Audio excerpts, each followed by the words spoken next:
Assalamu alaikum, ladies and gentlemen. My name is Mohammad Shahrukh and I welcome you from the platform of KIP CSS Network. The most awaited video is finally here. Today we have the topper of CSS 2023, the man himself who has proven himself and who has stood first in the CSS exam all over Pakistan. Presenting you, Sir Adil Riaz Gondal. Sir, thank you so much for being with us today. It's an honor to have you. How are you feeling? Alhamdulillah sir, I'm feeling very well and thank you very much for the opportunity. You're welcome. अच्छा sir ये बताएं कि आप जब CSS का result आया तो आप अपना जब result came out I believe you were teaching a class and you बड़े अनएक्सपेक्टेड टाइम पे रिज़ल्ट आया है, तो मैंने आपके तासुरात बड़े देखे हैं कि आप बड़े काम और कंटेंट थे, आपके इमोशंस बड़े आपने जो है ना रोक के रखे हुए थे, वरना जनरली बंदा ओवर द मून चला जाता है, बहुत आउटबर्स्ट ऑफ हैप्पीनेस आती है, but you were very calm. This is the first time in our history that we've seen somebody who was so contained and who kind of knew कि यार अच्छा मेरी पोजीशन आ रही है, मुझे पता है और जब आ गया तो यार अच्छा जी टॉपर हूँ मैं, अच्छा जी ठीक है. You were very calm and the video that came out when you were teaching your class, तो आपने जो रिकॉर्ड कराई थी कोई बंदा मान ही नहीं सकता किसकी पोजीशन है, तो इसकी क्या वजह थी, क्या तासुरात थे, डिनायल था, क्या सूरत थी? ये बिल्कुल इसके सामने वाली क्लास में ले रहा था. सैटरडे था, वीकेंड पे उम्र मेरी लंबी क्लासेस होती हैं तो क्लास में पढ़ा रहा हूँ और इतने में मेरा बैच फेलो ही है PMS का, उसने मुझे कॉल की, कहता है कि 2 खुशखबरियाँ हैं. तो मुझे आइडिया था क्योंकि सैटरडे को उसने बताया था रिज़ल्ट आना है. अच्छा. बट मैंने कहा अगर 2 खुशखबरियाँ हैं तो सुनते हैं क्या खुशखबरियाँ हैं, तो उसने कहा जी पैस है. तो मैंने कहा यार इससे बड़ी क्या खुशखबरी हो सकती है कि आपको अपना वो ग्रुप मिल जाता है. सो वो कहता फर्स्ट पोजीशन है. मैंने कहा नहीं तुम चबले मार रहे हो, ऐसी कोई कुछ भी नहीं है. 11 बजे 11:30 का टाइम था मेरे ख्याल से, तो रिज़ल्ट तो बड़ा लेट आया. सो मैंने कहा अच्छा PDF है तो भेजो, तो कहता अच्छा मैं भेजता हूँ. अच्छा मैंने वही फ़ोन लिया और ले के बस मैंने पढ़ाना शुरू कर दिया. सो जो स्टूडेंट्स थे वो कहते हैं सर क्या हुआ है ना इधर ही, तो मैंने कहा रिज़ल्ट कह रहे हैं कि रिज़ल्ट आया, तो कहते हैं आपका क्या बना. मैंने कहा कह रहे हैं फर्स्ट पोजीशन आ गया. सो एक स्टूडेंट थी वो कह रही थी सर मेरा तो आती मैं तो मर जाती मेरे साथ पता नहीं क्या हो रहा था. सो बहरहाल उसके बाद लेटर ऑन मैंने ब्रेक की, तो फिर मैंने बताया कैंपस मैनेजर को भी, सब को कि यार रिज़ल्ट आने वाला है. सो लेकिन ऑफिशियली अभी अनाउंस नहीं हुआ. तो फिर अभी मेरे ख्याल से वो PDF फाइल भी मेरे पास ही सबसे पहले पहुंची थी. तो वो थोड़ा सा इस तरह का सिनेरियो हुआ था. ज़्यादा खुशी पास की थी टॉप ग्रुप की या आपको फर्स्ट पोजीशन की ज़्यादा खुशी थी? देखें असल में ना मैं हमेशा से ये बात करता होता हूँ कि यार हम लोग हमेशा से दुआओं का भी जो है ना वो लिमिटेड होती हैं कि यार अच्छे ग्रुप में एलोकेशन हो जाए. लाइक PMS में तो ऑलरेडी मैं सर्व कर रहा था. सो मैं कहता था कि यार चलो पास मिल गया, PSP मिल गया, क्योंकि इससे नीचे तो मैंने जाना नहीं था. तो बट फर्स्ट पोजीशन कभी नहीं एक्सपेक्ट करता बंदा कि यार फर्स्ट पोजीशन ही आ जाएगी. तो वो दैट वाज वही बात है कि वो पहले 4-5 दिन तो डिनाइल में था कि मैं जनरली समबडी जो इतना एक्सप्रेस नहीं करते या थोड़े से अपने इमोशंस कंटेन करते हैं, या आपको समझ ही नहीं आई कि मैं रिएक्ट कैसे करूं? नहीं, समझ मुझे आ रही थी. I was very thankful to Allah almighty, but मेरे से वो एक्सप्रेस नहीं हो पा रहा था कि मतलब क्या. यहाँ पे तो मेरे वो PMS के बैच फेलोज थे, वो डोल शोल लेके आ गए और वो अब वो मुझे थोड़ा सा ना वो मसला था कि अच्छा ये बैच फेलोज के साथ तो मैं डांस भी कर सकता हूँ, नाच भी सकता हूँ, लेकिन स्टूडेंट देख के खड़े हो गया कि पता नहीं क्या हो रहा. अच्छा, तो मुझे बताएं PMS आपने कितनी अटेम्प्ट्स दी और CSS की कौन सी आपकी अटेम्प्ट थी, इसके बारे में ज़रा बताइए. सर मेरी PMS की पहली अटेम्प्ट थी जिसमें मेरी एलोकेशन हुई और दैट वाज ऑफ 2021 जो कि 22 के अंदर हुआ जाके. और CSS की ये मेरी सेकंड अटेम्प्ट थी. पहली 2022 की अटेम्प्ट थी और ये 2023 की attempt. What happened in 2022 in your first CSS? मेरा ऑलरेडी उधर स्कोर अराउंड 730 था. That was very good score at that time in the written part. और रिटन में 730 स्कोर इज लाइक, और बट मेरा इस्लामिक स्टडीज फ्लंक किया था last time. Islamic studies तो मेरा ख्याल है उस साल हिट हुआ था. हिट तो नहीं हुआ था लेकिन मेरे साथ कोई अलग से ही रगड़ा लगा था अनफॉर्चुनेटली आपका हिट. सो लेकिन वो अल्लाह हैज़ बीन वेरी काइंड. तो 2023 में not only first position but ये मेरे ख्याल से काफ़ी अर्से बाद हुआ है कि रिटन में भी हाईएस्ट स्कोर था, तो फर्स्ट पोजीशन भी थी. Could you tell us about your scores? Written में क्या स्कोर आपका आया और इंटरव्यू में क्या? मेरा रिटन का स्कोर जो है वो 769 है. 769 आई थिंक हिस्ट्री के अंदर this is one of the highest scores in CSS. और इंटरव्यू में 165 था क्योंकि इस दफ़ा इंटरव्यू में वैसे ही स्कोर बहुत कम आया. हाईएस्ट दफ़ा इंटरव्यू में I think maximum score is around 170 180. Highest score 170 है. 170 average 140. Jamshed who has been allocated to foreign service, उसकी इट इज स्लाइटली सरप्राइजिंग कि वो क्योंकि बड़ा हल्का बोलता था लेकिन he is the interview topper. वो अगले दिन बात भी हो रही थी, तो जब वो इंटरव्यू की तैयारी कर रहे थे तो मेरे भी उनके साथ लेक्चर्स थे काफ़ी. तो वो मुझे कह रहे थे कि देखें हमारे उस्ताद के 165 हैं और मेरे 170 हैं, so yes highest marks in the interview. नहीं, और जमशेद का रिटन के बारे में we are very confident, we were slightly uncertain about his vocal ability, क्योंकि वो थोड़ा सा हल्का बोलता है और इतना असर्टिव नहीं है, so we really worked on that as well, but माशाल्लाह 170 इज अ नहीं decent score इस वो attempt के उसका हवाले जब से। पीएमएस का इशू बना था तो आई टोल्ड हिम कि यार तुम फॉरेन सर्विसेज में जा रहे हो, इज लाइक कि नहीं मुझे बहुत दुख हो रहा है, पता नहीं क्या होना है ये होना। मैंने कहा चलो अल्लाह खैर करेगा। तो अच्छा अल्लाह आदिल भाई ये बताएं कि आपका educational background, we want to know about your schooling, उसके बाद कहाँ गए और इवेंचुअली आपने प्राइवेट सेक्टर में नौकरी की, नहीं की, सिविल सर्विस की तरफ कैसे रुझान हुआ, थोड़ा सा इस पे रोशनी डालिए। मेरा सर जो अर्ली एजुकेशन है टिल इंटरमीडिएट वो जो है वो मंडी बहाउद्दीन से ही है, और after that I join Quaid-e-Azam university Islamabad और I graduated in law from there, और after graduation directly I went to civil services exams. So मैंने कंसेक्यूटिव अटैम्प्ट्स दी। उस रिटर्न की वो करने के बाद उस वक्त चूँकि मैं साथ में पढ़ा भी रहा था तो ये एक मेरी एज था कि पढ़ाई ने मुझे, कोविड आया था जब मैंने पढ़ाना शुरू किया था, सो उसने बड़ा ऐड ऑन किया डेफिनेटली जर्नी के अंदर। बाकी को 2-3 माह की मेरी प्रैक्टिस है, लीगल प्रैक्टिस जो है, बाकी directly into the services. So you were willing to exhaust all attempts because you really wanted to be a part of civil service and backup plan was law. Yes definitely मेरा शुरू से यही plan था कि मैं consecutive attempts दूंगा। Rather पहली मेरी 22 की थी, दूसरी 23 की थी। 24 के लिए मैं I was completely prepared, but one of my close friends उन्होंने माशाल्लाह से अप्लाई करते हुए मेरे जो ऑप्शनल का सब्जेक्ट्स थे वो गलत कर दिया। अच्छा। सो that was the reason why, वो मुझे उस तब पता चला जब रोल नंबर स्लिप आई थी। सो दैट वाज द रीज़न मेरी 24 की टर्म मिस हुई, वरना मैंने वो भी देते नहीं थी। मतलब जरूरी काम अपने हाथ से खुद ही करने चाहिए। बिल्कुल कभी जो है ना वो, लेकिन अगर ये ना होता तो हो सकता है आपकी पोजीशन भी ना होती। हाँ, और ये भी पॉसिबिलिटी होती है कि 24 में आप फेल होकर बैठे हुए हो तो बेइज्जती भी हो जाती है। तो सर ये बताएं कि आपके ऑप्शनल्स कौन से थे और टॉप स्कोरिंग ऑप्शनल्स कौन से थे जिन्होंने आपको एक अनप्रेसिडेंटेड एज दी है आपके एग्रीगेट स्कोर के अंदर? सर मेरे ऑप्शनल्स जो थे वो पॉलिटिकल साइंस था, पंजाबी था, पब्लिक आर्ट था, जेंडर स्टडीज़ और इंटरनेशनल लॉ था। और अल्हम्दुलिल्लाह मेरे तमाम ऑप्शनल्स में बड़ा अच्छा स्कोर है। रीज़न देयर बाय कि मैंने लास्ट ईयर भी जो अटैम्प्ट दी थी, अमूमन लोग ये समझते हैं कि आप फेल हो जाते हैं तो फिर आप ऑप्शनल्स बदलो। सो मैंने ये स्ट्रैटेजी बनाई, मैंने कहा नो मैटर कि जो भी स्कोर है, but I not change the optionals. You decided to stick to your optional subjects. Exactly. आपने तैयारी की हुई थी, चेंज नहीं करना था, आपने कहा इसी के साथ फुल पुश करते हैं।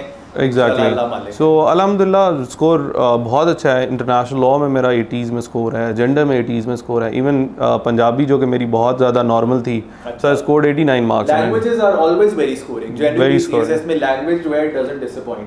Talking about international law, over the past couple of years we've seen that a lot of people have opted out of this subject. It was being targeted, hit हो रहा था और लोग इसकी तरफ आ नहीं रहे थे। लोग इंस्टेड क्रिमिनोलॉजी और बाकी सब्जेक्ट की तरफ या बाकी लॉज की तरफ जा रहे थे या और ग्रुप्स में से सब्जेक्ट उठा रहे थे।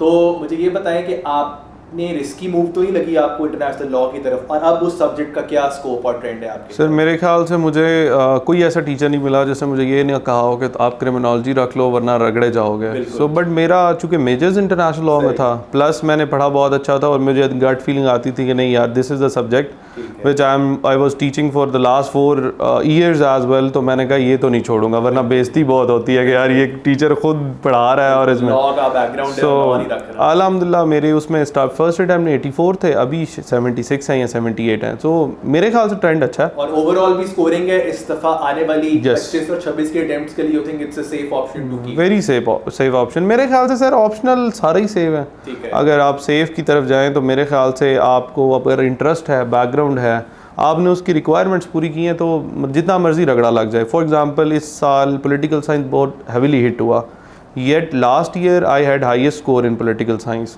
आई हैड 156। 156, that is amazing. और अभी मेरे 124 है, that is still one of the highest scores.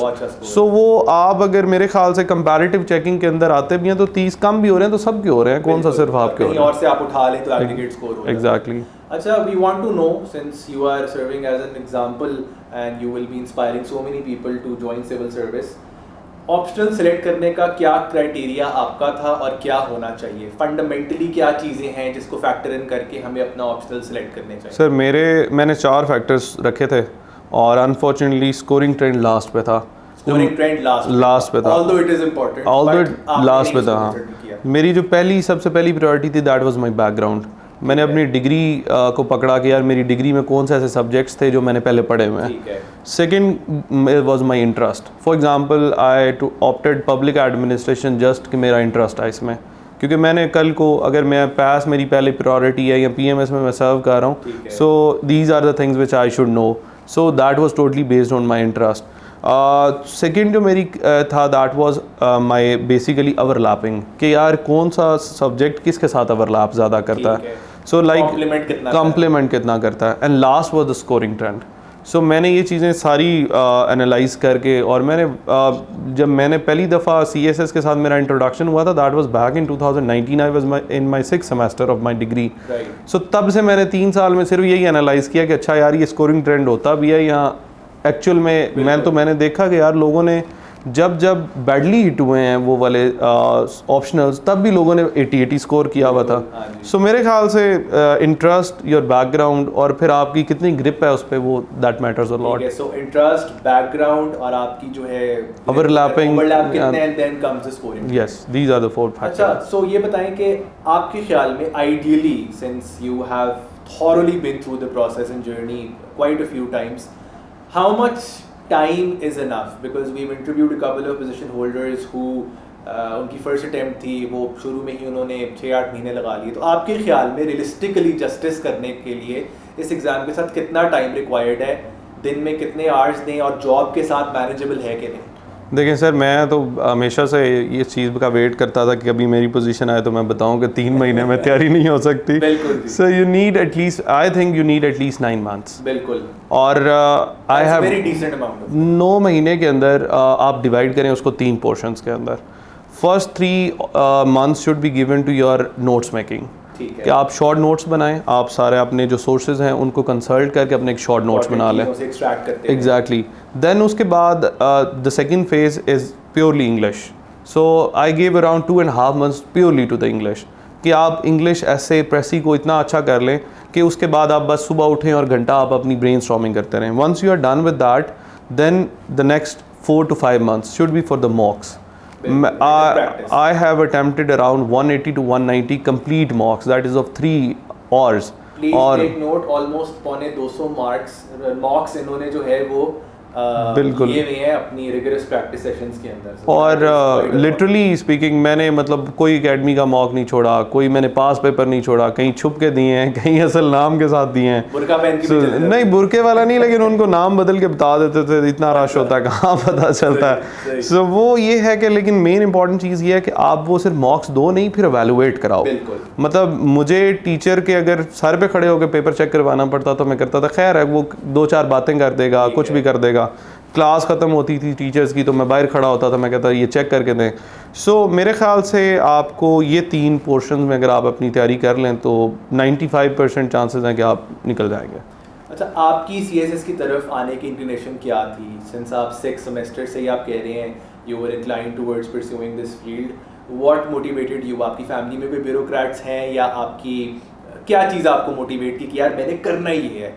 And that should be a message for the masses as well who are watching you right now, कि उनकी मोटिवेशन क्या होनी चाहिए? should it come from within, या कोई society का फ़ायदा, या आप क्या चीज़ उनको पुश करे सिविल सर्विस की तरफ? देखिए, मैं शुरू से ना मेरी थोड़ा सा पर्सपेक्टिव डिफरेंट है। मेरे अकॉर्डिंग ये है कि इंसान को, मैं ये समझता था कि मुझे कोई एक स्पेसिफिक प्रोफेशन के अंदर परसू नहीं करना। फॉर एग्ज़ाम्पल, मेरा गोल ये नहीं था कि मैंने डॉक्टर बनना है, या मेरा गोल ये नहीं था कि मैंने वकील बनना है। मेरा गोल ये था कि मैंने यार लाइफ के अंदर एक अमाउंट के बाद या एक टाइम के बाद सक्सेसफुल होना है।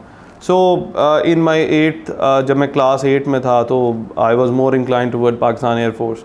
देन आई मेडिकल का वो फेज़ आता है, वो भी मैंने गुजारा। Then I shifted to law, और वो लोगों ने मुझे कहा कि यार FSC प्री मेडिकल में इतना स्कोर लेके आप जो है लॉ की तरफ जा रहे हो, लॉ तो वो करते हैं जो। सो बिकॉज मेरे वाले साहब वो खुद लॉयर हैं, सो मेरा इंक्लिनेशन उधर था। But when I went to the law, और मेरे लिए शायद ये सबसे बड़ा मुश्किल डिसीजन था to leave my practice and join civil services, but yet I thought कि यार नहीं, it will take me less time to become successful, so I can contribute better in the society in this way.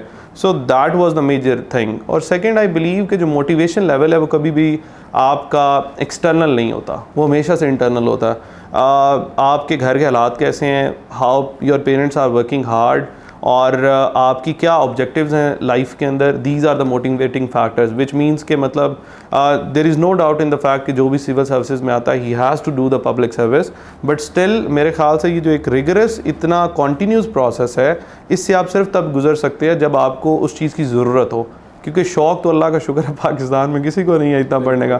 सो वो पंजाबी की कहावत भी है कि दरवाजे पीछे से टूटे हुए नज़र आ रहे हो तो बंदा मेहनत करता रहता है। सो मेरे जहन में यही था कि यार मेरे पेरेंट्स ने इतनी एफर्ट करके अगर मुझे पाकिस्तान की सबसे अच्छी यूनिवर्सिटी में एडमिशन लेकर दिया है तो I should give something back at least to them.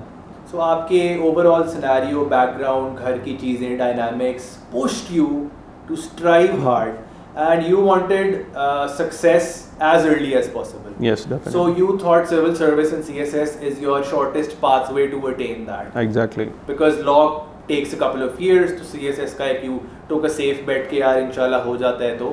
अच्छा, talking about success, we'd like to know success बड़ी subjective term है। कुछ लोगों के लिए पैसा है, कुछ लोगों के लिए फेम है, कुछ लोगों के लिए contentment है, कुछ लोगों के लिए मतलब सिर्फ अल्लाह ताला को प्लीज़ करना है। सो आपके नज़दीक सक्सेस की डेफिनेशन क्या है? What is success and do you consider yourself to be successful now that you have landed in the top group?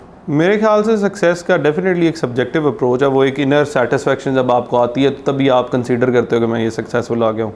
मेरे ख्याल से इसके 3-4 फैक्टर्स हैं। For example definitely finances are the important thing, आपको financial stability होनी चाहिए, but that is not the core important thing. आप what more matters most is कि आपको एक सोशल रिकग्निशन मिले। हम ह्यूमन नेचर को आप देख लें तो हम ह्यूमन नेचर के अंदर इनहेरेंट ये चीज़ है कि यार मैं बाहर निकलूँ तो आई शुड बी रिकग्नाइज्ड और I should be respected and all those things. So this gives you that. बाकी आपको financial, then comes a position in the society where you can play a positive role. For example if I will be doing some business, so what ज़्यादा से ज़्यादा मैं ये कर सकता था, I can donate some to some NGO, but even as a lawyer I can ये do कि यार मैं को प्रो बोनो केसेस कर सकूँ। But civil services can give you opportunity where you can even change the lives of the people. So ये तमाम की तमाम चीज़ें मेरे ख्याल से अगर मेरे लिए तो सक्सेस का ही है, तो डेफिनेटली अब मैं इस पोजीशन पे आ गया हूँ अल्हम्दुलिल्लाह। Recognition, ability to have an impact on society, improving your finances. Exactly. Finances की बात करें, I think in the history of Pakistan over the past 2-3 years we have seen tremendous brain drain. Everybody is trying to move out of Pakistan, abroad जा रहे हैं लोग। आपने क्या consider किया कभी अब्रॉड मूव करना? और जो लोग इस वक्त वे कर रहे हैं कि whether they should go abroad, they should do something else और take this leap of faith कि वो सिविल सर्विस का एग्ज़ाम दे के इसका चांस लें, उनको आप क्या मैसेज देना चाहेंगे कि इस वक्त जो हालात हैं मुल्क के, क्या नज़र आ रहा है? देखिए सर, क्या है यूथ के लिए? थोड़ा सा कॉस्ट बेनिफिट एनालिसिस करना पड़ेगा। एक कॉन्सेप्ट होता है तवक्कुल का। अब वो इंसान जो है जितना मर्जी बढ़ा ले, फॉर एग्जांपल मैं I can consider my self कि यार अगर जो मुझे एक एडिकेट पे मिलती है सिविल सर्विसेज में, that is enough for me, कि उसके साथ मुझे पर्क्स एंड प्रिविलेजेस भी मिल रहे हैं। लेकिन अगर आप ये सोचने लग पड़े कि नहीं दिस इज़ नॉट, क्योंकि आप at the cost of money you will be definitely somehow कि आप वो छोड़ रहे होंगे कि आपकी जो सोशल रिकग्निशन है सोसाइटी में, जो एक आपकी अथॉरिटी है, जो आप एक पॉजिटिव रोल प्ले कर रहे हो, अगर आप उसकी कॉस्ट के ऊपर पैसा ज़्यादा आपके लिए इंपॉर्टेंट है, so definitely you should go somewhere else. आप बिजनेस करो आप, क्योंकि civil services is not for those जो कि ये चाहते हैं कि हम 2 साल के अंदर अंदर करोड़पति बन जाए। So that is not for those people. हाँ, देर वो एक वे आउट है डेफिनेटली, लेकिन that is definitely illegal, immoral and unethical. So उनके लिए ज़रूर बिजनेस जाना चाहिए। But if you can somehow कि आपकी वो कॉस्ट, अपॉर्चुनिटी कॉस्ट ये है कि खैर है मुझे इतनी एडिकेट, और अल्हम्दुलिल्लाह बड़ी अच्छी पेज हैं, बड़े अच्छे पर्क्स एंड प्रिविलेजेस हैं। Exactly. So I think it's a decent वो पैसा तो जितना ज़्यादा उतना कम लगता है। Definitely. बट आपके कहने का मतलब है कि पैसा, सिर्फ पैसा अगर फैक्टर है तो civil service might not be the ideal. Exactly. इतना हो कि आप अच्छा लाइफस्टाइल गुजार सकें and everything else follows. Definitely, that is your view point. इसके अलावा भी अपॉर्चुनिटीज़ मिलती हैं। फॉर एग्जांपल आपको सिविल सर्विसेज अपॉर्चुनिटी देती है कि फॉर एग्जांपल आप वैसे तो स्कॉलरशिप्स लेते हो, आप बाहर जाते हो या आप आगे पढ़ना चाहते हो, so you civil services gives you an opportunity to go abroad and to study, and that on the definitely on the cost of the government. So that is an edge point. और फिर आपको एक protection दे रही है government, आपके पास एक privilege है, तो वो ये सारी चीज़ें मेरे ख्याल से इन सब को जब आप प्लस करते हो ना, एक आम आदमी जो कमा रहा है उससे आप बहुत आगे चले जाते हो।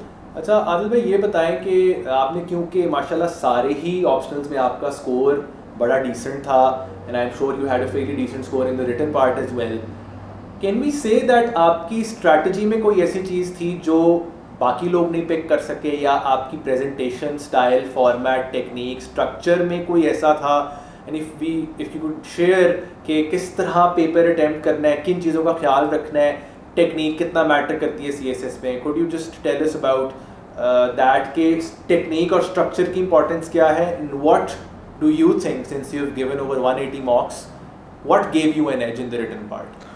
सर मेरी थोड़ी सी स्ट्रैटेजी डेफिनेटली डिफरेंट थी, मार्केट से टोटली डिफरेंट थी। ठीक है। रीज़न देयर बाय कि यहाँ पर सबसे पहली मिथ ये है कि क्वांटिटी मैटर्स, कि वो बहुत ज़्यादा, वो कहते हैं कि 10-10 सफ़े लिखें। लिटरली स्पीकिंग इन 36 एग्ज़ाम्स, मैं चलें ऐसे को निकाल दें तीनों को, तो येट आपके पास 33 पेपर्स मिलते हैं। In PMS we have to write around 5 answers, तो मैंने वो 5 पेजेस में भी वो 2.5 सफ़े बनते हैं आपके अकॉर्डिंग, तो वो 5 साइड्स वो मैंने आंसर लिखा। In both attempts of CSS मैंने 6 साइड्स लिखी, वो जो 3 पेजेस काउंट करते हैं लोग, सो 6 साइड्स। और मेरे ख्याल 1 2 3 4 5 6 बस that was the length of his answers बस CSS, that is it। और मतलब मेरा स्कोर शायद बहुत अच्छा स्कोर है, इसका मतलब क्या हुआ कि quality quantity does not matter. Second important issue ये आ रहा है कि अमूमन ये बताया जाता है कि सबसे पहले सवाल कौन सा अटैम्प्ट करना है जो सबसे अच्छा आता हो। मैंने इस पे सोचा बहुत, मैंने कहा यार ये तो साइकोलॉजिकली आप एग्जामिनर को खुद बताते हो कि मेरा रगड़ा लगा दो। So for example if you right question number 5 first, तो वो आपको उसके आपके अकॉर्डिंग वो बेस्ट है, उसके अकॉर्डिंग वो आपको 7 या 8 नंबर देता है। सो कोई पॉसिबिलिटी नहीं बचती कि बाकी 3 क्वेश्चंस के अंदर वो आपको उससे कम ना दे। में एक एंकर सेट हो गया कि this is his best question, और बाकी तो सेकंड थिंग वाज कि मैंने सीक्वेंस नहीं बदला। ठीक है। मैंने कभी सीक्वेंस नहीं बदला, मैंने 2 3 जो मैंने क्वेश्चंस करने हैं वो इन सीक्वेंस किए हैं, क्रोनोलॉजिकल ऑर्डर आपने मेंटेन। तो उसका फायदा ये हो जाता है कि अगर आपका पहला सवाल थोड़ा बुरा है, वो आपको 10 नंबर दे चुका है, अगला सवाल उससे अच्छा तो 10 से कम तो नहीं दे सकता फिर आपको ना, वो पीछे जा सकता है। तो ये साइकोलॉजिकली थोड़ा सा आपने खेलना होता है। थर्ड मैंने जो स्ट्रैटेजी अप्लाई की थी that was family rule. Family rule ये है कि for example if you are attempting the paper of gender studies let's say, so आपके पास ना अमूमन 2 से 3 सवाल जनरल आते हैं। ठीक है। और 3-4 सवाल ऐसे होते हैं जो प्योरली उस सब्जेक्ट के होते हैं। Same goes for every optional. So I always opted for those questions जो कि प्योरली उस सब्जेक्ट के हैं। ठीक है। Second, while attempting I always applied the relevant theories in it. For example आपकी अगर 18th अमेंडमेंट करंट अफेयर्स में आई है, और वही 18th अमेंडमेंट पॉलिटिकल साइंस में आई है, वही 18th अमेंडमेंट पब्लिक एडमिनिस्ट्रेशन में आई है, सब में वही आंसर पेस्ट कर, तीनों में डिफरेंट होगा। और मेरे ख्याल से that has added a lot to my marks. So ये शायद 3 स्ट्रैटेजी थी मेरे ख्याल से। और सेकेंडली लास्टली जो आपकी रिटन प्रैक्टिस है वो आपकी प्रेजेंटेशन में डेफिनेटली मैंने कभी, चूँकि मेरी लेंथ सेम थी, टाइम एलोकेटेड सेम था, मैं ब्रेनस्टॉर्मिंग पहले करता था 15 मिनट, आखिर पे 5 मिनट मेरे पास बच जाते हैं और टाइम मेरा कंप्लीट हो जाता था और मैं बड़ा इजीली पेपर कंप्लीट करता था अपना। तो एक आपने बात की कि मैंने ब्रेनस्टॉर्मिंग करके अपने 6 पेजेस के अराउंड लेंथ देखी। दूसरा आपने बात की अच्छा कि डायग्राम्स, फ्लो चार्ट्स वगैरह के हवाले से आपने इंसर्ट किए थे या ज़्यादा आपका टेक्स्ट बेस्ड क्वेश्चन था? आंसर 6 पेजेस के अंदर और क्या आप फैसिलिटेट कर सकते हैं जो मार्क स्कोरिंग टेक्निक? देखें, इसके अंदर मेरा एक तो फ्लो चार्ट होता था, लाजमी बात है, वो पूरे पेज का भी हो सकता था, हाफ पेज का भी हो सकता था, विच मीन्स कि अगर मेरा सिर्फ वो फ्लो चार्ट को बंदा देख ले तो उसको मेरा आंसर पढ़ने की ज़रूरत नहीं पड़ती थी। So one thing. Second, I have inculcated references in it, which means कि मेरा 2:1 के साथ रेफरेंस आता था। With every 2 headings there is 1 reference एट लीस्ट। और I focused on more headings and less explanation, which means कि मैंने एवरी पॉइंट पे एक हेडिंग दी और 5 to 6 लाइन्स के अंदर उसकी एक्सप्लेनेशन दी। That's it. मतलब मेरे एक पेज पे 2 से 3 हेड्स आ जाते हैं जो सब हेड्स आते हैं। उससे ये होता है कि आपके पॉइंट्स क्लियर हो जाते हैं और एग्जामिनर को नंबर ऑफ पॉइंट्स की बेस के ऊपर उसको तंगी नहीं आती कि अच्छा इसने क्या लिखा हुआ है अंदर। So that also add to your marks as well. And PMS में भी you followed the same technique. Exactly same. अच्छा, थोड़ा सा इंटरव्यू के बारे में बताइएगा। What do you think they were trying to gauge? How was your experience? कितनी देर का हुआ और आप जब निकले कमरे से बाहर तो आपके क्या तासुरात थे? इंटरव्यू का मेरे साथ एक्सपीरियंस हमेशा से ही थोड़ा अजीब रहता है। अच्छा। इन PMS मेरा सबसे लेंथी इंटरव्यू गया था। इन CSS वो बहुत लेंथी इंटरव्यू, 50 से 55 मिनट का इंटरव्यू था मेरा। और I was last in that day, जो फर्स्ट हाफ होता है उसका लास्ट था। सो दे वर इंटेंशनली मेकिंग इन लेंथी और दे कीप ऑन आस्किंग कि अच्छा आप थक तो नहीं गए, आप तंग तो नहीं आ रहे? आई वाज लाइक नहीं थका नहीं हूँ, मैंने तो सीट लेके जानी है, ऐसे थोड़ी थकूंगा। सो ये चीज़ थी। बाकी they tried to somehow कि मैं अब इसकी पर्सनैलिटी के अंदर कोई इस तरह का फ्लॉ तो नहीं है जो हम पिकअप कर सकें। मेरा नहीं ख्याल कि इंटरव्यू के अंदर वो आपका नॉलेज चेक कर रहे होते हैं, नॉलेज वो आपके रिटर्न में ऑलरेडी देख चुके होते हैं। नाउ दे आर चेकिंग कि अच्छा डिफरेंट सर्कमस्टांसेस के अंदर ये बंदा किस तरह रिएक्ट कर सकता है, क्रैक तो नहीं करता। एग्जैक्टली, बिल्कुल। फॉर एग्जांपल मेरे से बहुत कंट्रोवर्शियल क्वेश्चंस भी हुए, और ख़ासकर हमारे कंटेम्प्रेरी जो सिचुएशन है पाकिस्तान के अंदर, और they were also naming some of the institutions के अच्छा आप इनका नाम क्यों नहीं लेते, इनका नाम क्यों नहीं लेते। So I was just like कि नहीं जी, I am very much clear about it कि यार ये फैक्ट है, ये फैक्ट है, दैट इज़ इट। सो वो जो आप स्वीपिंग स्टेटमेंट्स देते हैं जिससे आपकी किसी किस्म की बाइसनेस रिफ्लेक्ट होती है, वो आपका रगड़ा लगाती है इंटरव्यू के अंदर। इंटरव्यू में प्राइमरीली एक वो देख रहे होते हैं आपकी पर्सनालिटी, आपकी बॉडी लैंग्वेज, आपका बोलने का अंदाज। नॉलेज आपके ख्याल में इतनी टेस्ट नहीं करते? मेरा नहीं ख्याल नॉलेज टेस्ट की। Few probing questions to gauge कि आप रिएक्ट कैसे करते हो, 100% क्रैक नहीं करते। इसके अलावा इंटरव्यू के हवाले से what do you think they are trying to with the recent past, अगर पिछले चंद सालों में बात करें, now psychological assessment has become more relevant. क्योंकि समथिंग न्यू के साइकोलॉजिकल असेसमेंट को लोग हाथ नहीं डालते। एग्जैक्टली, लोगों को असल में पता भी नहीं होता कि एक साइकोलॉजिकल और मेडिकल टेस्ट भी होता है। सो मज़े की बात यह है कि इन पीएमएस लास्ट 2 years हमारे जितने लोग जो हैं इंटरव्यू में फेल हुए हैं, they are fail because of their negative psychological assessment. Same goes for CSS as well. So वो जो आपकी असेसमेंट है साइकोलॉजिकल, अगर जब आप उधर कुछ छुपाने की कोशिश करते हो अपनी पर्सनालिटी से, सो वो उसके अंदर आ जाता है ना कि अगर इस बंदे के अंदर एग्जैक्टली सो टेंडेंसी है। For example I was asked in the main interview those questions जो कि मैंने कहीं राइट किए थे साइकोलॉजिकल असेसमेंट में। सो वहाँ से मेरी थोड़ी सी दिमाग की बत्ती जली कि मैंने कहा यार वाकई कुछ ना कुछ तो लिंक है इसके साथ। You yourself set the pitch for the interview, और आप खुद उनको चीजें देते हैं साइकोलॉजिकल पार्ट जिससे वो एग्जामिन कर रहे होते हैं बाकी चीजें। So we should not take that lightly and बिल्कुल ऐसे ही है, you know kind of attempt it very carefully कि जो हम रिस्पांसेस दे रहे हैं they should align with their personality, ना कि हम वो आंसर्स देना चाह रहे हैं जो वो सुनना चाह रहे हैं। एग्जैक्टली। फॉर एग्जांपल मैंने अपनी मोस्ट हेटेड पर्सनालिटी के अंदर एट दैट टाइम, अभी हमास इजराइल कॉन्फ्लिक्ट नहीं स्टार्ट हुआ था, सो मैंने इजराइल के जो स्टेट हेड हैं उनका नाम लिख दिया। सो मेरे साइकोलॉजी के कल के एक दिन बाद जो है वो हमास इजराइल कॉन्फ्लिक्ट शुरू हो गया, और मेरे फाइनल इंटरव्यू से एक दिन पहले लेबनान ने अटैक कर दिया। सो मेरा जो इंटरव्यू था वो स्टार्ट ही वहाँ से हुआ। सो दैट मीन्स कि उनके पास वो पूरे का पूरा परफॉर्मा पड़ा होता है, वो पूरे असेसमेंट पड़ी होती है। और मैं पहले ये समझता होता था कि शायद अब इसमें भी कंट्रोवर्सी है कि उनको आपका रिटर्न का स्कोर पता होता है या नहीं होता, बट आई थिंक सो उनकी वो आपकी जो उनके रिएक्शंस होते हैं, बिहेवियर्स होते हैं, यू कैन जज इजीली कि यार आपका रगड़ा इस वजह से लग रहा है कि यहाँ तो आपका स्कोर बहुत अच्छा है, यहाँ आप कहीं बॉर्डर लाइन पर खड़े हो। बिल्कुल बिल्कुल। अच्छा ये बताएं कि एक अच्छे इदारे, मेंटोर, इंस्टीट्यूट का क्या रोल होता है, क्या इंपॉर्टेंस है, and we'd like you to be very candid, आपकी जर्नी में क्या रोल प्ले किया, और एक एस्पायरेंट को एकेडमी या इंस्टीट्यूट अच्छी जाने का शुरू में फ़ायदा है, बाद में जाने का फ़ायदा है, और वहाँ से वो जो है एक्सपेक्ट क्या करे और मकसद क्या है अच्छे इदारे का। देखिए मेरी राय ये है कि ये पर्सन टू पर्सन वेरी करता है। ठीक है। फॉर एग्जांपल कुछ लोग ये हैं कि जो कहते हैं कि यार मैं पहले थोड़ा सा नाउ हो ले लूँ, then I'll focus on my self study, because I still believe कि mentors, institutions can only guide you, they can show you a path कि यार ये right path है, ये wrong path है, and they'll keep on telling you कि यार इधर नहीं जाना, इधर नहीं जाना, आपका ये right path है।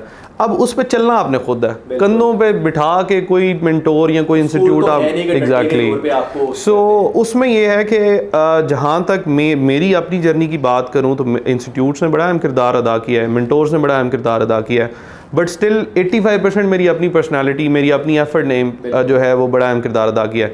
सो मेरे ख्याल से इंस्टीट्यूट्स जितने भी हैं गाइडेंस के लिए और स्पेसिफिकली आपकी जो मॉक्स और एवेल्युएशन के लिए, दे आर वेरी इंपॉर्टेंट, ताकि आप 9 महीने को ऑप्टिमली यूटिलाइज कर एग्जैक्टली, वरना ऑन योर ओन आपको 1.5-2 साल एग्जैक्टली आप लॉस्ट हो सकते हैं। और मेरा ख्याल है आपने जो बड़ी अहम बात की कि इवैल्यूएट करवाना, to know where you stand. Like आप जिस तरह मुझे पता लग रहा है, मैं मिसाल देता होता हूँ, वो सनी अली एक बात करता होता है एक्सट्रीम कॉमर्स वाला कि वो चूजा बनो जो उछल के अपना दाना खुद चुनता है। यस तो मुझे आपकी मिसाल से ये याद आया कि यार you have to run after the teachers, आपने एफर्ट करना है, क्लास के बाद भी खड़े होना है, सर पे खड़े होकर भी चेक करवाना है, पेन्स आपने लेनी है, आपने इंस्टीट्यूट का फ़ायदा उठाना है ताकि पता लगे आप किधर खड़े। और वैसे भी सर मैंने ना हर जगह ये चीज़ नोट किया है, पहला पेपर चेक करवाने के लिए आपको एफर्ट करनी पड़ेगी। बिल्कुल। और अगर आप में वो क्वांटिटी और क्वालिटी हुई, उसमें इफेक्टिविटी हुई, तो वो टीचर खुद आएगा। मतलब मैं तो एक पेपर चेक करवाता था, उसके बाद टीचर आके कैंपस मैनेजर को कहता होता था कि इस बंदे का पेपर आइंदा तुमने मेरे पास डायरेक्टली लेकर आना है। So these are the things जो कि आपको कुछ खुद अर्न करनी पड़ती हैं, तो वो तब अर्न करते हो जब आप डिज़र्व करते हो। अगर आप काम कोई ना करो और आप टीचर से एक्सपेक्ट करो कि वो आपसे सिर्फ गपशप लगाए, तो वो नहीं लगाएगा, इनके पास टाइम ही नहीं होता टीचर्स के पास। एक आपने बात की ओवरऑल आपको कंसेप्चुअल क्लैरिटी तैयारी करवाने में, क्लासेस देने में, इवैल्यूएशन करवाने में, इसके अलावा इंस्टीट्यूट की कोई और चीज़ जो बहुत अहम किरदार अदा करती है तैयारी के अंदर। और इवेंचुअली मैं बताता होता हूँ कि मकसद होता है इंस्टीट्यूट का आपको सेल्फ स्टडी मोड के लिए इक्विप करना। एग्जैक्टली। कैंडिडेट्स ब्लाइंडली रिलाई करते हैं सिर्फ इंस्टीट्यूट्स पे, उनको लगता है क्लासें लेके हम लोग क्रैक कर लेंगे। इस पे बताएं कि और क्या एक्सपेक्टेशंस होनी चाहिए उनकी? सर मेरे ख्याल से तो यही एक्सपेक्टेशंस होनी चाहिए, बाकी इसके बाद आपकी अपनी कुछ है अपने से एक्सपेक्टेशंस होनी चाहिए कि यार मैं क्या, अगर फॉर एग्जांपल मैं मॉक्स देने जा रहा हूँ तो क्या मैं 3 घंटे वो मेरी लाइफ के बेस्ट टाइम है या नहीं। मेरे ख्याल से आपको हर वो पेपर ये सोच के करना चाहिए कि यार ये 3 घंटे मेरी लाइफ का बेस्ट 3 टाइम है जिसमें मैंने बेस्ट परफॉर्म करना है। जब आप इस एफर्ट के साथ चलते हो तो वो आपकी मसल मेमोरी बन जाती है। सो फिर आपको वो आइडिया हो जाता है। फॉर एग्जांपल मुझे आप अभी अगर पेपर देते हैं तो इट्स बीन अराउंड 1 ईयर मैंने अटैम्प्ट दी थी, बट पेपर देते हैं तो मुझे अभी भी पता है कि मैंने क्वेश्चन पेपर मिलता जाना है, तो मैंने पहले 5 मिनट में अपनी हेडिंग्स बना लेनी है।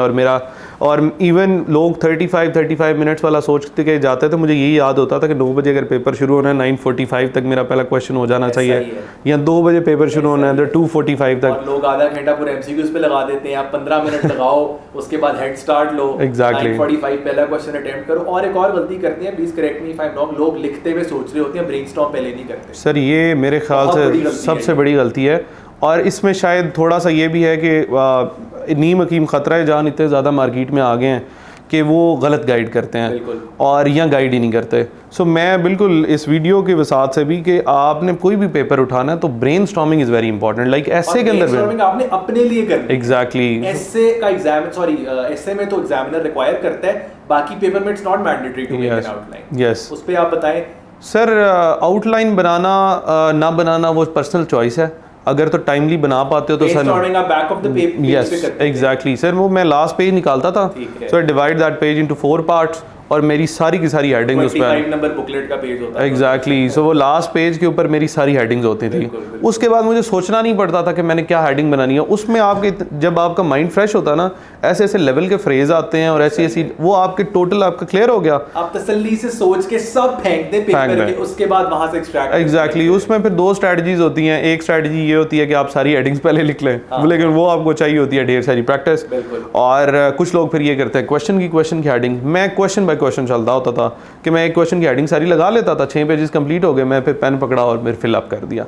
सो उससे आपका टाइम भी बचता है, बट वो वेरी करता है कि किसका किस तरह का राइटिंग स्टाइल है। अच्छा, वेरी ब्रीफली आदिल भाई, कुड यू टेल अस कि एक बिगिनर जिसको कख नहीं पता सीएसएस का, वो अलिफ बे नहीं पता, वो सोचता है यार मैंने करना है, primarily since we have short time as well, क्या चीज़ों का उसको ख्याल रखे, तैयारी का आगाज़ कैसे करना है, कैसे तैयारी लेके चलना है? In like a few seconds could you tell the steps कि यार ये करना है, फिर ये करना है, फिर ये करना है, और इतने मंथ्स को डिवीजन कैसे करनी है? सर सबसे पहले तो सिलेबस डाउनलोड करना है, ठीक है, जो कि हमारे 95% स्टूडेंट्स नहीं करते। लोग सिलेबस डाउनलोड नहीं करते हैं, धन्यवाद शुरू करते हैं। सिलेबस डाउनलोड करें, पास पेपर्स निकालें, आप एक पास पेपर एनालिसिस बिल्ड करें। Like for example if you are preparing for political science, so सी के प्लाटो के अंदर कौन कौन सी डायमेंशन में क्वेश्चंस आए हैं, सो दैट कि पता चले क्या पढ़ना है और क्या नहीं पढ़ना। सीएसएस के लिए करने के लिए ये इंपॉर्टेंट है टू नो कि क्या नहीं पढ़ना, क्योंकि कितने साल के पास पेपर्स देख लें? 5 साल बहुत है? नहीं, 5 साल नहीं, मेरे ख्याल से एटलीस्ट 10 से 12 साल के पास पेपर्स देखें, 10 साल के बाद ये देखें कि क्या नहीं पढ़ना। सो उसके बाद अपने शॉर्ट नोट्स बनाना शुरू करें, बुक से रिसोर्स। एग्जैक्टली। सो एक तो ये पाथवे है, दूसरा पाथवे ये है कि आपको इंस्टीट्यूट ज्वाइन करें, बेसिक नॉलेज लें एंड देन फिर ये वाला पाथवे शुरू कर दें, because at the end of the day ये जो 9 महीने ये आपको देने ही पड़ेंगे। वो आप अकेडमी के साथ दें, अकेडमी के बिना दें। कोई बंदा कहता है कि यार मैं अकेडमी अफोर्ड नहीं कर सकता, तो मेरे ख्याल से ऑनलाइन इतनी इंफॉर्मेशन पड़ी है कि आप आराम से और रिकमेंडेड किताबों से यू कैन ईजिली प्रिपेयर। और इंग्लिश कहाँ पे स्टार्ट करें, बीच में करें, पहले ठीक करें, उसके बारे में, क्योंकि अंग्रेजी होना, अच्छा लोगों को लगता है मुश्किल अंग्रेजी चाहिए, मेरा ख्याल है आसान अंग्रेजी हो, आप ग्रामेटिकली करेक्ट स्ट्रक्चर लिख लें, बस यही चाहिए। मैं हमेशा से ये बात करता हूँ, रज़ी आब्दी साहब को मैंने कुछ ऐसे चेक कराए तो वो कहते होते थे कि ऐसे इस तरह जैसे आपके सामने एक बंदा बैठा हुआ है और आपने उसको बात समझानी है तो वो समझ आ जाए। सो मैं शुरू में बड़े फ्लोरी लैंग्वेज और बड़ा वो लिखता होता था कि मुझे ये वाली आनी चाहिए इंडियन। जब मैं फाइनल में बैठा हूँ, 3 अटैम्प्ट्स मैंने दिए हैं, मैंने कोई किसी किस्म का फ्लोरी लैंग्वेज इस्तेमाल नहीं की, बड़ी सादा अल्फाज में अपनी बात समझाने वाली की है। सो मेरे ख्याल से ऐसे का भी स्टार्ट इसी तरह होना चाहिए कि आपको बेसिक नॉलेज हो, then you start practice, but वो स्टेप बाय स्टेप हो। हम पहले दिन ही कहते हैं पूरा ऐसे लिख लें, ऐसे नहीं हो सकता। You need to write first कि थीसिस स्टेटमेंट बनानी आनी चाहिए, पैराग्राफ का स्ट्रक्चर लिखना आना चाहिए, उस पर बार बार प्रैक्टिस करें, इंट्रो कंक्लूजन्स पे प्रैक्टिस करें, आउटलाइंस पे प्रैक्टिस करें। मैंने फिर लास्ट 4 महीनों के अंदर एक और स्ट्रैटेजी बनाई थी ऐसे को लेके। मैं हर हफ्ते एक पास पेपर उठाता था, उन 10 के 10 टॉपिक्स के ऊपर मैं आउटलाइन अपना बनाता था thesis statement. Out of those 5 randomly मैं किसी कोई बंदा मेरे पास बैठा हुआ है, दोस्त बैठा है, वालदा बैठी है, वाले साहब, मैंने क्या बता नंबर बताएं जी, सो उसमें बता देते, तो उन पे फिर मैं आउटलाइन बनाता था 5 पे। Out of those 5 every Sunday morning 9 to 12 मैं उठ के उसमें से किसी एक के ऊपर ऐसे लिख लेता था रैंडम।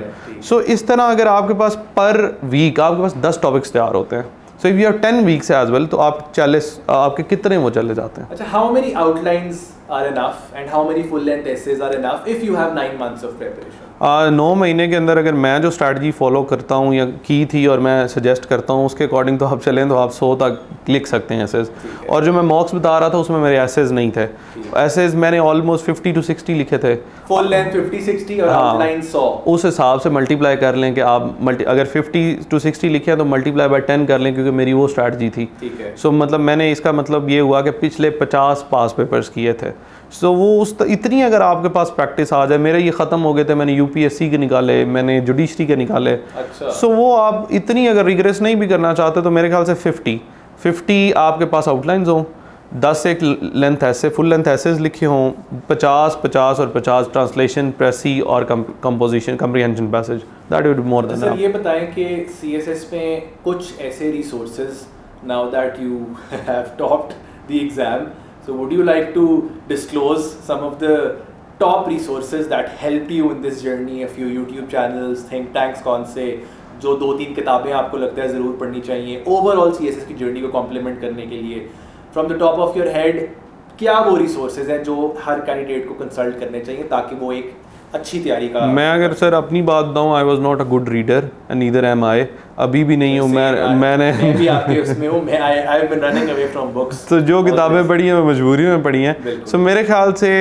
मेरी स्ट्रैटेजी रिकमेंडेड बुक्स थी। ठीक है, मैंने रिकमेंडेड मैक्सिमम रिकमेंडेड किताबें एफपीएससी की सजेस्टेड एग्जैक्टली रिकमेंडेड बुक्स, इनकी फर्स्ट जो है बिल्कुल वही एडवाइस वो ये है। और मैं एकेडमी की किताबें माज़रत के साथ एकेडमी की किताबों से मैं दूर रहा हूँ, क्योंकि एग्जाम की एकेडमी की किसी भी किताबें बिल्कुल सर वो जो खास कर जिनके ऊपर रिटन बाय नहीं लिखा हुआ, कंपाइल्ड बाय लिखा होता है, सो वो अगर आप गूगल छापे लगाए हुए हैं, फिर आउटलाइंस की किताबें आ जाती हैं, वो लिखता है बार बार, आगे एग्जामिनर रिपोर्ट में निकालें तो वो कहता है candidates came up with easily available resources, जो क्रैम्ड राइटर, सो वो उसमें नंबर ही नहीं देता वो आपको। तो कहाँ से आदिल भाई तैयारी करें? इंटरनेशनल सोर्सेज, यूट्यूब चैनल्स, अखबार कौन सी ली आपने कौन सी चीज़ों को कंसल्ट? मैंने रिकमेंडेड किताबें पकड़ी, ठीक है। उसके साथ साथ मैंने एक एडिशनल चीज़ की, that was basically fact book. ठीक है। मैंने कभी डॉन नहीं पढ़ा। ठीक है। कुछ प्रेस रिव्यूज आते हैं, लाइक ISPR का एक प्रेस रिव्यू आता था, आई थिंक वीकली आता है, मंथली आता है, इसी तरह इप्री वगैरह है, न्यूज़पेपर आप उसको मंथली जो है वो कर सकते हैं। एग्जैक्टली फिर एक ऐप है कौशी के नाम से, QOSHE, वो उसमें अंदर ना डिफरेंट, मुझे किसी दोस्त ने रिकमेंड की थी, वो इंटरनेशनल नेशनल न्यूज़पेपर सारी उधर आ जाती हैं। Then I use to watch different जो जितनी भी डॉक्यूमेंट्रीज हैं ऑन यूट्यूब, वो ये नहीं कि किसी लेक्चर सुन रहा हूँ, नो, फॉर एग्जांपल बीबीसी के है, अल जजीरा ने काफ़ी सारी करंट अफेयर्स के शोज हैं, कैस्पियन रिपोर्ट है, एग्जैक्टली, सो वो इस तरह की काफ़ी चीज़ें है, द इकोनॉमिस्ट है, यस, है ना, ये सारे। फिर 2 मैगजीन है, इकोनॉमिस्ट भी और एक फॉरेन पॉलिसी है या फॉरेन अफेयर्स है, हाँ, ये दोनों ने, इनके कुछ आर्टिकल्स में पढ़ता होता था। That along with my degree, मैंने हमेशा अपनी लॉ की डिग्री को एड ऑन बनाया कि मेरे हर आंसर के अंदर थोड़ा बहुत लॉ का कॉन्टेक्स्ट होता था, सो that was also another thing that also gave you an edge. Yes. So suggested readings, YouTube channels, documentaries, a few अपनी लॉ की डिग्री से रिलेटेड चीज़ें, और कोई एक्स्ट्रा बुक्स जैसे लोग कहते हैं जी 21 lessons for the 21st century पढ़ लें, और वो पढ़ लें, हार्ड कंट्री पढ़ लें, या जी वो मलिया लोधी की किताब है वो देख लें, इस तरह की किताबों को आपने रिजॉर्ट किया? मैंने तैयारी शुरू करने से पहले पढ़ी थी, बट उन्होंने मेरी तैयारी में कोई हेल्प नहीं की। सो that is the reason why मैं नहीं रिकमेंड करूँगा कि आप इन किताबों के पीछे भागें। देखिए, आपके पास अगर 9 महीने हैं, stick to the recommended books, just give pass the CSS, सारी जिंदगी होती है आप पढ़ते रहते हैं। कोई बात है आदिल भाई, मतलब डू नॉट गो ओवरबोर्ड, अपना स्कोप डिफाइन करें और उसके अंदर अपने आप को महदूद रखें। जरूरत से ज्यादा करना एक्चुअली नुकसानदेह। वही वाली बात कि CSS में ये पता होना चाहिए क्या नहीं पढ़ना। एग्जैक्टली, क्योंकि लोग वरना ऐसी चीजों में टाइम ज़ाया कर देते हैं तो उनको एग्जाम में बिल्कुल हेल्प नहीं करती। डेफिनेटली। फिर लोग सर एक और गलती करते हैं, वो बिल्कुल सोशली एलिनेटेड हो जाते हैं। वो मतलब इंस्टाग्राम बंद कर दिया, फेसबुक बंद कर दी, आई थिंक ये बड़ी आजकल के दौर में तो बड़ी, और उसके बाद दोस्तों से मिलना बंद कर दिया। मेरे कई दोस्त थे वो एकदम बंद करके फ़ोन वो गायब हो जाते थे, पता नहीं किधर गया जी, पता चलता 4 महीने के बाद CSS की तैयारी कर रहे हैं। सो मेरा नहीं ख्याल कि वो एक अच्छी स्ट्रैटेजी है। मैंने कभी अपना कोई अकाउंट डीएक्टिवेट नहीं किया। इवन मेरे दोस्त कहते होते थे कि यार ये क्या तरीका है, मुझे ना अंदर अंदर, अभी तो खैर ख़त्म हो गया है, अंदर शौक आ गया पाकिस्तानी ड्रामास देखने का। सो फाइनल पेपर से पहले भी मैं उसकी एपिसोड आ जाती थी तो मैं देख के जाता था कि that gives you something different from the studies. वो आपका डिप्रेशन, एंजाइटी, वो आपकी डेफिनेटली जो है वो निकलनी चाहिए। कहीं ना कहीं दोस्तों में बैठें, सोशल मीडिया पे आ जाएं, कोई इवन कोई सीरीज़ शुरू कर लें देखनी। सो मेरे ख्याल से वो थोड़ी सी जो नॉट रॉन्ग, CSS पढ़ने से ज़्यादा एक आपने बैलेंस लेकर चलना है। खास तौर पे एग्जाम वीक में आपने मेक श्योर करना है आपकी नींद पूरी है, डाइट पूरी हो, फ्लूइड्स पूरे हो, रिविजन टाइम हो, 1 पेजर्स हो। एग्जाम वीक बड़ा वो रिगरस किस्म का होता है, ऐसे ही इतना थॉरोली उसमें से डेफिनेटली कोलैप्स कर जाते हैं। तीसरे दिन जो है हमारी जो मेरी पहली अटैम्प्ट थी वो दैट वाज इन समर्स, वो 12 मई को शुरू हुई थी और वो टाइम था जब लोड शेडिंग बहुत ज़्यादा होती थी। So I still remember in political science paper 2 और मेरे हॉल में लाइट चली गई और धूप डायरेक्टली पड़ रही थी। सो मैंने एग्जामिनर को कहा कि यार मेरी जो सीट है वो बदल दो। ही वाज लाइक नहीं जी, सीट नहीं बदली जा सकती जब तक अटेंडेंस नहीं हो जाती। तो वो बहुत डांटे होते हैं। तो वो धूप में बैठा हुआ था मैं, सो पानी शानी मेरा पहले 15 मिनट में ख़त्म हो गया। So at that time brainstorming help me a lot, क्योंकि मैंने जब पीछे मुड़ के देखा आधे घंटे बाद तो बिल्कुल खाली था। Reason thereby pol science 2 का पेपर उस वक्त सारा आउट ऑफ सिलेबस था और गर्मी थी और पता नहीं उधर लोग बैठे कैसे हुए थे। मुझे घंटे के बाद नहीं पता कि मैंने क्या लिखा है, बट मुझे ये पता था कि मैंने ब्रेन स्टॉर्मिंग की हुई है तो ये हेडिंग्स तो ठीक हैं, तो हेडिंग्स के अकॉर्डिंग मैं लिखता रहा हूँ। सो अल्हम्दुलिल्लाह I scored I think 81 marks in that paper. So मेरे ख्याल से पेपर्स के अंदर आपके अंदर ना एक टेम्परामेंट बना होना चाहिए। वो आपका टेम्परामेंट बनाएगा मॉक्स। जब आपने बार बार बिल्कुल एग्जैक्टली दिन में 6 घंटे अगर आपने लिखने की आदत है ना तो फिर कोई मसला नहीं, फिर आप कर जाते हो।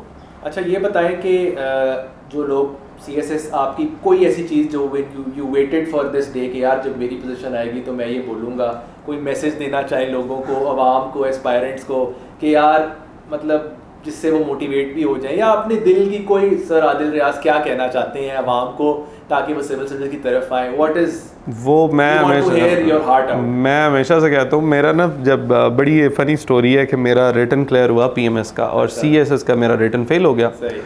तो I was teaching as well. So जो वो राइवल्स थे उन्होंने कहना शुरू कर दिया कि चूँकि मैं इंग्लिश ऐसे भी पढ़ा रहा था तो वो कहते थे ये तो PMS का मुश्किल से इसका रिटन क्लियर हुआ है, CSS तो इसका पास नहीं हुआ, तो पता नहीं है CSS के बच्चों को इसको कुछ नहीं आता, बच्चों को ये बताना। So at that time I thought कि यार नहीं चलें कोई नहीं, टाइम आएगा तो काम हो जाएगा। PMS क्लियर हो गया, एलोकेशन हो गई, येट दे स्टार्टिंग टेलिंग के नहीं जी ये तो CSP ऑफिसर नहीं है। रिटन क्लियर हुआ तो उन्होंने कहा जी तू कैसे हो गया है। सो अल्हम्दुलिल्लाह अल्लाह is bless me so much.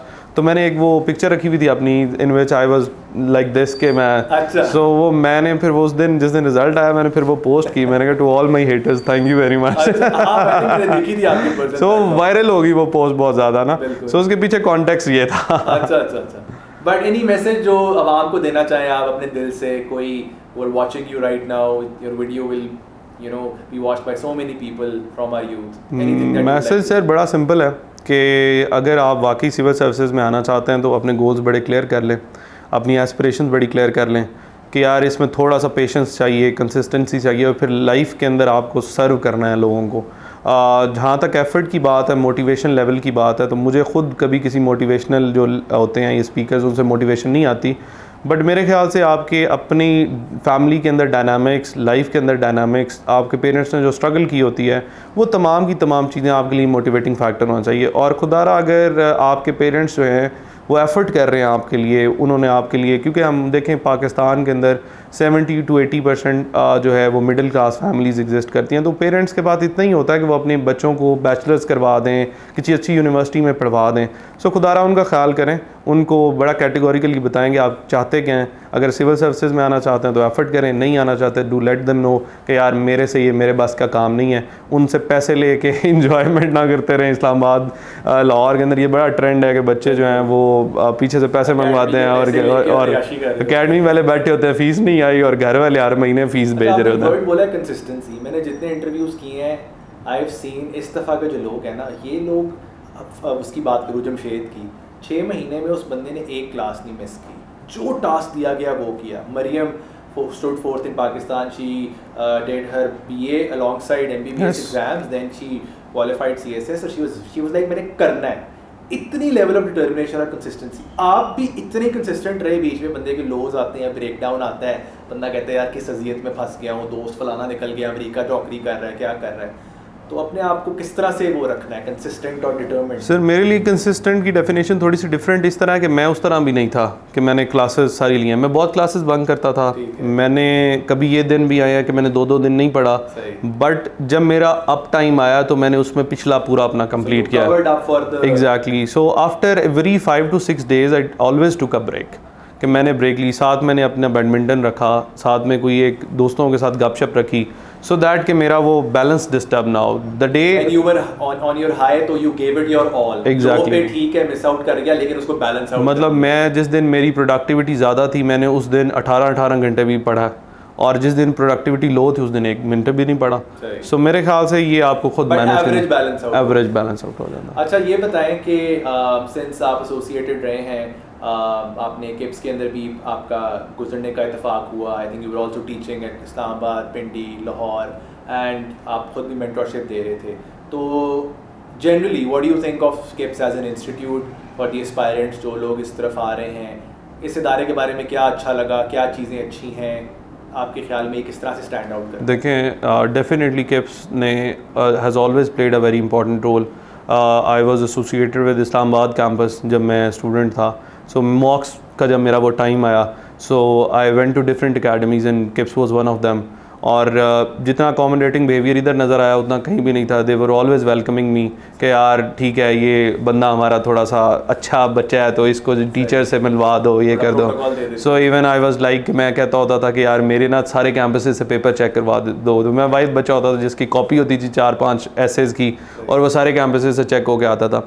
और फिर डेफिनेटली टीचिंग जब मैं करता रहा हूँ और कर रहा हूँ तो वो डेफिनेटली किप्स का बड़ा अहम किरदार है इसके अंदर, और KIPS is definitely like a family. Think of it as an institute, इसकी क्या अच्छी चीज़ें हैं, कोई एस्पायरेंट्स के लिए क्या आपको लगता है कि what makes it stand out? मुझे इधर का सबसे अच्छा जो लगता है, टू बी वेरी ऑनेस्ट, वो यहाँ का जो मैकेनिज़्म है एवेल्यूएशन का और मॉक्स का।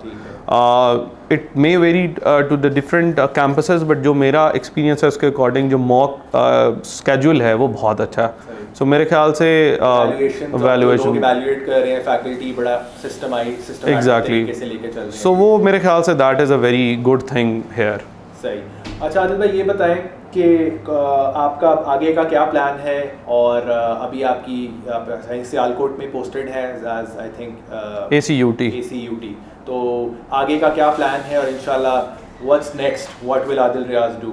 डेफिनेटली अभी ये जब ख़त्म होगी ACUTship ख़त्म होगी, ये time period the day I will join CSA, तो ट्रेनिंग के बाद डेफिनेटली जब पोस्टिंग आएगी आगे भी और फर्दर भी जो कुछ गोल्स हैं मेरे हर तहसील में या डिस्ट्रिक्ट में वो डेफिनेटली करूँगा। और one thing I will make sure कि यार एटलीस्ट मेरे पास जो भी बंदा कोई काम लीगल लेकर आया I will definitely do it. और इसके साथ साथ वही बात है कि जो लोग हमारे तक नहीं पहुंच पाते, मतलब आई वाज द पर्सन जो शायद कभी सोचता होता था कि यार अच्छा डीपीओ से, एसएसपी से या फिर जी डीसी साहब से कैसे मिला जाए। सो मेरे ख्याल से ये जो डिफरेंस है आई विल मेक श्योर कि ये ख़त्म हो जाए सो दैट कि every person can come to me. मैं एक और बात बताता चलूँ कि हर साल भी हमारे पास पोजीशंस आती हैं, लोग आते हैं। In our tenure and in my experience, Adil bhai is one of the most humble individuals I've come across, and I'm not just saying this in front of you. I swear, I kid you not, result आने से पहले भी हम लोग इसी तरह बैठते थे, गपशप लगाते थे, आपको पता है पिंडी कैंपस में हम चीज़ें डिस्कस कर रहे होते थे। इस बंदे में उसी तरह ह्यूमिलिटी है, उसी तरह डाउन टू अर्थ है, उतने ही ग्राउंडेड है, and I think humility is strength. लोगों में एकदम बहुत आकड़ और वो आ जाती है। आई वुड ऑलवेज रिक्वेस्ट कि आप लोग जिस भी पोजीशन पे हैं लोगों को एक्सेसिबल रहें। At the end of the day you are a civil servant, you have to serve the society and the humanity. अगर आप आकड़ में और अपनी गाड़ियों से और उसमें रहेंगे तो दैट इज़ नॉट। सर देखें, अल्लाह ताला की ज़ात ने आपको इतना नवाजा है, सो वो अल्लाह की ज़ात आपसे ये सब कुछ वापस भी तो ले सकती है। सर मैंने बहुत लोगों को ओवर कॉन्फिडेंस की वजह से मार खाते हुए देखा। हाँ, दे वर सो ओवर कॉन्फिडेंट, और जब उनको वो मिल गई चीज़, उनका जो है वो गर्दन यू चेंज उनकी हो गई थी। मतलब I always try to stay humble. मेरे जितने अराउंड लोग, मुलाजिम, गार्ड्स, टीचर्स, हर बंदा I try to treat everybody respectfully, and I have seen that in you as well. So I think that's a great virtue, and I would always say कि आप उसी तरह उसको रखें।